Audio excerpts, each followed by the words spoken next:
नमस्कार साथियों, स्वागत है आप सभी का पीके एडवांस साइको यूट्यूब चैनल पर।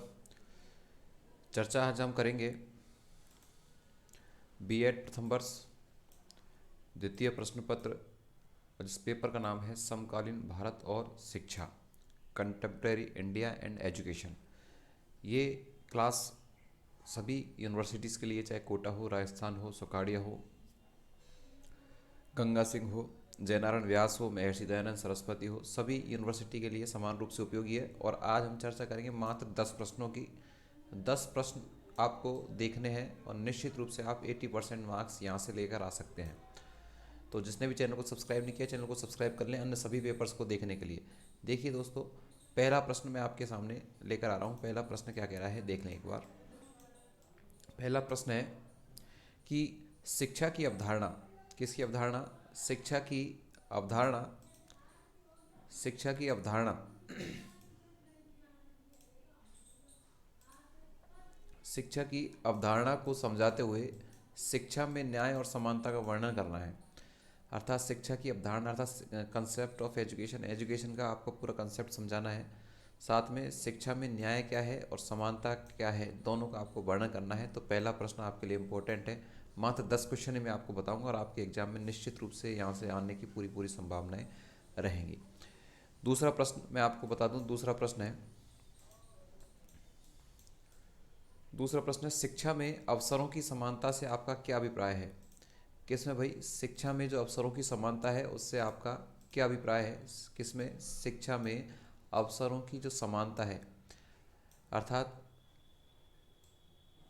शिक्षा में किस तरह से हम समानता को देखते हैं। अर्थात बालकों के लिए हमें जो शिक्षा के जो अवसर हैं वो ज़्यादा से ज़्यादा प्रोवाइड कराने चाहिए, समान भाव से हमें प्रोवाइड कराने चाहिए। ऐसा आपको समानता से क्या तात्पर्य, किसके परिप्रेक्ष्य में? शिक्षा के परिप्रेक्ष्य में, ये आपको देखना है। साथ में शिक्षा में असमानता के प्रमुख कारण, अर्थात शिक्षा जगत में जो असमानताएं देखी जाती है, भेदभाव किया जाता है, उनके कारण कौन कौन से, उन कारणों को आपको जानना है, बताना है। और अवसरों की समानता को बढ़ाने के लिए आप क्या सुझाव देंगे कि जो भेदभाव है वो नहीं हो, इसके आप क्या सुझाव देंगे, ये आपको यहाँ से याद करना है। डेफिनेट रूप से यहाँ से प्रश्न आपका 100% आने वाला है। इस जो पॉइंट ऑफ व्यू से मैं जिस आपको बता रहा हूँ, निश्चित रूप से ये क्वेश्चन आपके आएगा। लैंग्वेज आपकी चेंज हो सकती है लेकिन कंसेप्ट आपका यही रहने वाला है। तो क्वेश्चन नंबर 2, क्वेश्चन आपको पसंद आए तो क्लास को लाइक कर सकते हैं, चैनल को सब्सक्राइब भी आप कर सकते हैं, अपने मित्रों के साथ साझा इस क्लास को कर सकते हैं। मात्र 10 प्रश्न ओनली। प्रश्न नंबर 3, तीसरा प्रश्न क्या कह रहा है, देख लेते हैं कि मानव अधिकार, कौन सा अधिकार? मानव अधिकार को आपको देखकर जाना है कि मानव अधिकार क्या है। थोड़ा सा ये मिसप्रिंट है, मानवाधिकार होना चाहिए, ए नहीं आएगा यहाँ पर, है ना।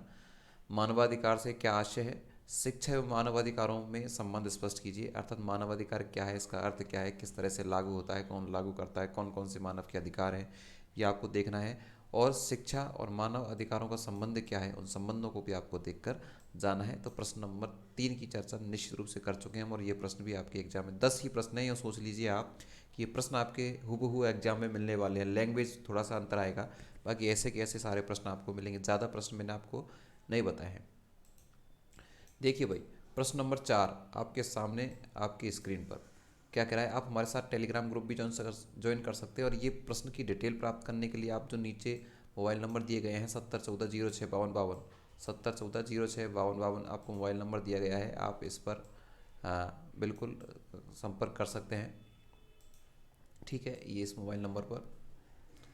देखिए, चौथा क्वेश्चन है हास्यकरण पृथक्करण का अर्थ स्पष्ट कीजिए। अर्थात हास्यकरण क्या है, मार्गलाइजेशन क्या है, पार्श्वीकरण क्या है, सीमांतीकरण क्या है, ये आपको देख कर जाना। समाज के हाशिए पर स्थित समुदायों की प्रमुख समस्या, आपको चेंज मिल सकता है, नाम हास्यकरण मिल सकता है, पार्श्वीकरण मिल सकता है, सीमांतीकरण आपको शब्द मिल सकता है। तो ये आपके पर्याय शब्द यहाँ पर मिल सकते हैं। आपको मुख्य रूप से इसका अर्थ तो जानना ही है, आपको यह देखना है कि ये जो हाशिए पर आधारित जो समुदाय हैं, जो समूह हैं, उनके सामने कौन कौन सी समस्याएं आती हैं, कौन कौन से मुद्दे आते हैं, उन मुद्दों को आपको विस्तार पूर्वक समझाना है। और उन मुद्दों को हम कैसे दूर कर सकते हैं, उनके कारणों को भी हमें जानना है, और कारणों को दूर करने के लिए हमें समझ जो समाधान है वो भी हमें बताना है। तो ये प्रश्न आपके लिए डेफिनेट रूप से एग्जाम में पूछा जाएगा। आगे देखें, चौथा क्वेश्चन हम देख चुके हैं, पांचवा क्वेश्चन आपकी स्क्रीन पर। लैंगिक समानता का अर्थ, ये क्वेश्चन मैंने आपको बनाए हैं, उसी आधार पर बनाए हैं जो विगत परीक्षा में आए हैं। विगत 5-6 वर्ष के पेपर्स को उठाकर मैंने बनाए हैं, और मैं आपको बता दूं 90% संभावना है कि प्रश्न आपको यही मिलेंगे, इसलिए आप इनको अच्छे से नोट करें, तैयार करें। पीडीएफ प्राप्त करने के लिए आप बिल्कुल हमारा जो नीचे स्क्रॉलिंग पर नंबर चल रहा है वहाँ से आप इसे प्राप्त कर सकते हैं। लैंगिक असमानता का अर्थ क्या है भाई? लैंगिक असमानता, लैंगिक असमानता का अर्थ आपको बताना है, उसके कारण बताने हैं। शिक्षा द्वारा लैंगिक असमानता को दूर करने के उपाय भी आपको बताने हैं। तो इस तरह से आप इस प्रश्न को देखें। लैंगिक अवधारणा के बारे में आपको पूर्ण रूप से जानकारी एग्जाम में लेकर जानी है। बाकी जो पॉइंट आपको नीचे दिए गए हैं, असमानता है, कारण है, इनके उपाय हैं, ये आपको देखकर अच्छे से जाने हैं। अगले क्वेश्चन की मैं चर्चा आपसे करूँ। छठा क्वेश्चन आपके सामने आपकी स्क्रीन पर। चैनल को आप सब्सक्राइब कर सकते हैं, लाइक कर सकते हैं। छठा प्रश्न आपके लिए क्या कह रहा है भाई, देख लेते हैं एक बार। 6 नंबर का प्रश्न कि भारत के संविधान का संक्षिप्त परिचय देते हुए, भारत के संविधान का संक्षिप्त परिचय देते हुए वर्णित मूल अधिकार देखकर जाने हैं आपको। संविधान के अंतर्गत संविधान का थोड़ा सा आप परिभाषा अर्थ वगैरह देखकर जाएं, और उसके अंतर्गत मूल रूप से क्या देखकर जाना है, मूल अधिकार आपको देखकर जाने हैं, कर्तव्य आपको देखकर जाने हैं। ठीक है, तो यहाँ पर जो लैंग्वेज है किस तरह से आपकी बन सकती है कि भारत के संविधान का संक्षिप्त परिचय देते हुए भारतीय संविधान में वर्णित अर्थात जो वर्णन किए गए मूल अधिकार और कर्तव्यों की अंतर्निर्भरता, अर्थात ये दोनों एक दूसरे से कैसे संबंधित है, कैसे एक दूसरे से अंतर्निर्भरित हैं, निर्भर हैं, उसके आधार पर आपको विवेचना करनी है। तो छठा क्वेश्चन भी आपके लिए वेरी इंपॉर्टेंट है। 6 क्वेश्चन हम देख चुके हैं, 7वां क्वेश्चन आपके सामने आपकी स्क्रीन पर देख लीजिए। भारतीय संविधान की प्रस्तावना का सामान्य परिचय देना है। अभी ये प्रश्न ऊपर भी आया है ऐसा कि ऐसा भारत में शिक्षा के लिए संवैधानिक प्रावधानों का विस्तार से विवेचन किया गया है कि भारत में जो शिक्षा जगत में संविधान के द्वारा कौन कौन से प्रावधान दिए गए हैं, कौन कौन से योजनाएं चलाई गई हैं, अर्थात संविधान में कौन कौन से अनुच्छेद में कौन कौन सी बातें कही गई हैं, वो आपको देख कर जाना है। तो निश्चित रूप से मानिए आपको संविधान, मूल अधिकार, मूल कर्तव्य, मानव अधिकार, इनसे संबंध आपके प्रश्न 100% आने वाला है। तो ये प्रश्न भी आपके लिए इंपॉर्टेंट बन जाता है। 7वां क्वेश्चन हम देख चुके हैं। क्लास को लाइक शेयर आप करते रहें अपने मित्रों के साथ। देखिए भाई 8वां प्रश्न आपके सामने क्या कह रहा है। 8वां प्रश्न, स्त्री शिक्षा हेतु जो प्रयास किए जा रहे हैं उनका संक्षेप में वर्णन करते हुए स्त्री शिक्षा के उद्देश्यों को संक्षेप में वर्णन कीजिए। स्त्री शिक्षा की अवधारणा को पूर्ण रूप से देखकर जाना है, ज्वलंत मुद्दा है, और भारत सरकार भी इस पर बहुत सारी कार्य करती है। निश्चित रूप से जो स्त्रियों की जो स्थिति है शिक्षा के क्षेत्र में वो गिरती हुई, लेकिन अब जो योजनाएं विगत चल रही हैं, वर्तमान में चल रही हैं, उनके कारण काफ़ी सुधार स्त्री शिक्षा में हुआ है। तो स्त्री शिक्षा हेतु प्रयास किए जा रहे हैं उनका, अर्थात जो भी प्रयास किए जा रहे हैं सरकार द्वारा, उन प्रयासों को, योजनाओं को आपको देखना है, उनका संक्षेप में वर्णन करते हुए स्त्री शिक्षा के उद्देश्यों का संक्षेप में वर्णन कीजिए कि अगर स्त्री शिक्षित होगी तो क्या क्या हो सकता है, अर्थात स्त्री शिक्षा का उद्देश्य क्या है, उन उद्देश्यों को आपको देख कर जाना है। कहने का मतलब ये है स्त्री शिक्षा वाला जो बिंदु है आपको पूर्ण रूप से देख कर जाना है। यहाँ पर किसी भी तरह से आपको लैंग्वेज सेट करके दी जा सकती है। प्रश्न नंबर 8 हम देख चुके हैं। मित्रों निश्चित रूप से आपको प्रश्न समझ में आ रही है, क्लास अच्छी लग रही है तो आप चैनल को लाइक ज़रूर करें, सब्सक्राइब ज़रूर करें। साथ में पीडीएफ प्राप्त करने के लिए नीचे जो स्क्रॉलिंग दी गई हुई है, नंबर जो दिए गए हैं जो आपके चल रहे हैं, उन पर आप पीडीएफ प्राप्त कर सकते हैं।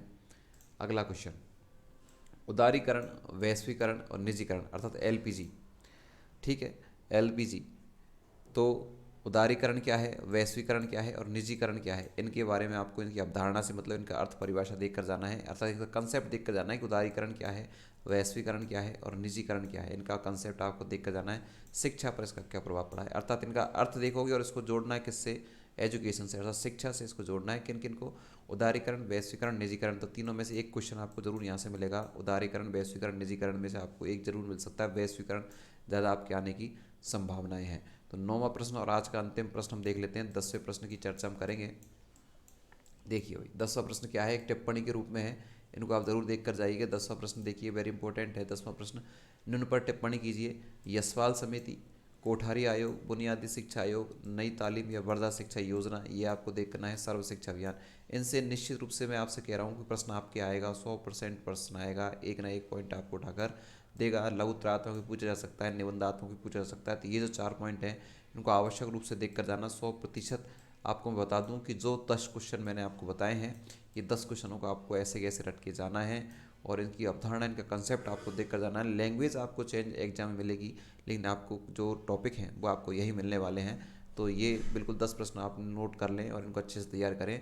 पीडीएफ प्राप्त करने के लिए जो नंबर आपको दिए गए हैं 7714065252, इस पर आप संपर्क हमसे कर सकते हैं। आप सभी ने इस क्लास को देखा, लाइक ज़रूर किया होगा, सब्सक्राइब ज़रूर किया होगा। शेयर अपने मित्रों के साथ करें ताकि सभी लोगों को इसका फ़ायदा मिले। आप सभी को बहुत बहुत धन्यवाद। Thank you, bye bye. अपने सजेशन कमेंट्स बॉक्स में ज़रूर टाइप करें।